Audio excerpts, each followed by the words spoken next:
Nagbigay na ng pahayag si Scottie Thompson tungkol sa kanyang magiging participation sa kampanya ng Gilas sa Olympic Qualifying Tournament. Si Coach Tim Cone inaming napakaaga pa para magdesisyon tungkol sa nagkakaedad na Gilas naturalized player na si Justin Brownlee. Inilabas din po niya ang mga posibleng mangyari habang tumatakbo ang programa ng koponan. Tutukan po natin ang lahat ng yan, pero bago yan, hihingi po tayo ng isang subscription sa lahat ng dumadaan sa ating munting channel kung nagugustuhan nyo ang ating palabas.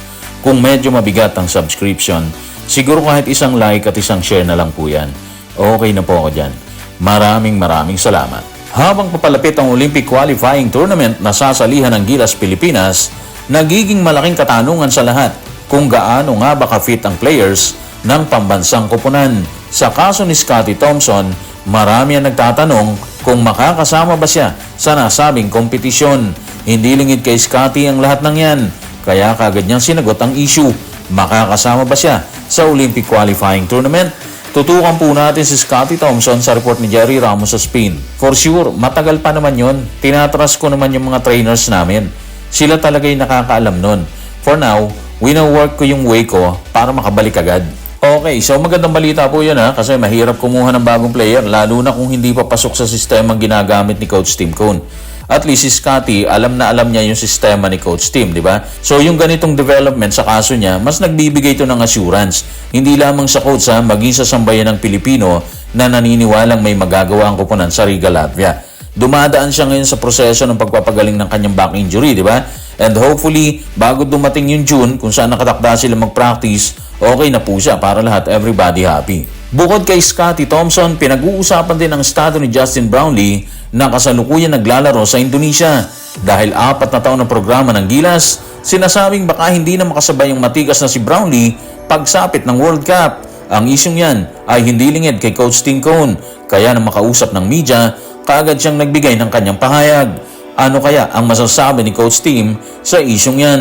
Tutukan po natin si Coach Tim sa report ni Denison Ray Dalupang ng Inquirer. Naiintindihan namin yon. Siguro pakiramdaman na lang natin yan. Si Chris Newsom, 33 na siya at pagsapit ng World Cup, 37 na siya. Yan yung mga bagay na mangyayari talaga kalaunan. Tatanda yung ating mga veterano, magkakaedad yan. Si Junmar magiging 38 na rin at kailangan natin tingnan kung ano mangyayari sa puntong yon. Obvious naman na alam ni Coach Tim Cone ng lahat, di ba? Magkakaedad yung players. At kahit 4 na taon ng programa ng Gilas, base sa kanyang pahayag, open po siya sa pagbabagong magaganap. Yung pagbabago, magsisimula po yan, magmumula po yan once na nagkaedad etong ating mga players. Like sa kaso ni Justin, magiging 40 years old na po siya sa panahon ng World Cup. Ibig sabihin, kung hindi na talaga niya nakikita na kakayanin pa ni Brownlee, meron silang option na magpalit, di ba? At hindi lang sa naturalized player applicable yan. Maging sa local players, i-a-apply din po yan. Kasi magkakaedad na po sila, di ba? Ganon din ang magiging proseso dyan. Magpapalit din sila ng local players. Actually, parang hindi na natin kailangan i-discuss kasi alam naman ng lahat na ganon yung mangyayari kalaunan. Kaya mahalaga yung paghubog ng players ngayon pa lang kasi sila po yung magiging future players ng Gilas Sila yung papalit sa mga players po natin ngayon na hindi nakakayaning makasabay sa mga susunod na bakbakan. Walang dudang bukas ang isipan ni Coach Tim Cone sa posibleng mangyari sa Gilas players sa hinaharap bunga ng kanilang edad. Pero kahit open siya sa lahat ng bagay na mangyayari sa pambansang kupunan at handa sila magpalit ng players bunga ng edad, dinispatcha naman niya ang isyong magdesisyon na maaga para dito. Paano nga ba niya idinetalya ang lahat tungkol sa issue? Tutukan natin si Coach Tim sa report ni Denison Ray Dalupang ng Inquirer. Hindi ako naniniwala na kailangan na natin gumawa ng mga desisyon tungkol dyan ngayon. Hindi mo kasi alam ang mangyayari sa hinaharap Ganyan talaga basketball team, di ba? Nagkakaedad yung mga player. Kailangan mo siyang palitan. Masasaktan sila. Kailangan mong gumawa ng paraan para makabawi sa kanya.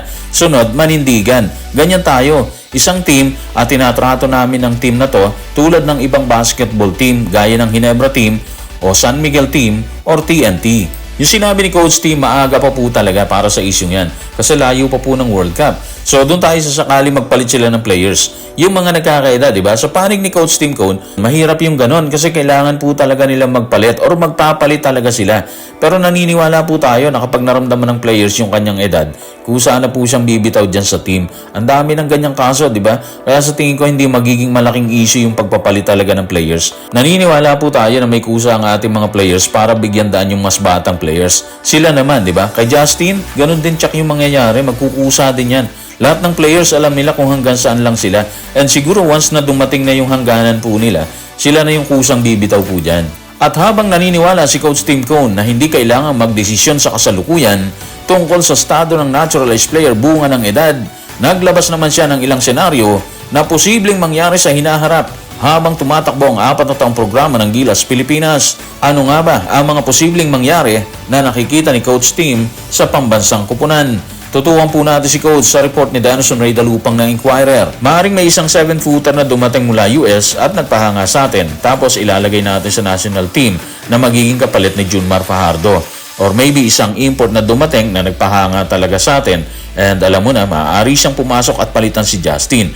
Maaaring mapinsala ang isang player. Wag naman sana. Yan yung mga posibilidad. Totoo lahat yung mga sinabi ni Coach Tim. Walang nakasisiguro ng bukas, di ba? Pwede ngayon andyan ka pero bukas wala ka na sa team. Nawala ka kasi may mga bagay na kailangan gawin at mangyari. Sa kaso ni Justin bilang naturalized, hindi talaga inaalis ni Coach Tim yung posibilidad na mapalitan po siya. Pero katulad ng pahayag niya, maaga pa po para doon. Yun sa kanya lang siguro is nakahanda siya sa lahat ng pwedeng mangyari habang ginagampanan po nila ang 4 na taong programa ng Gilas Pilipinas. Naniniwala din po tayo na isa sa mga rason kaya kumuha siya ng mixed players, bata at may edad, is para hindi mabakante yung kupunan kapag nawala at nagretiro na yung iba. Yung mga players na gusto nang ibigay sa kabataan ang kanilang responsibilidad. So guys, maraming salamat.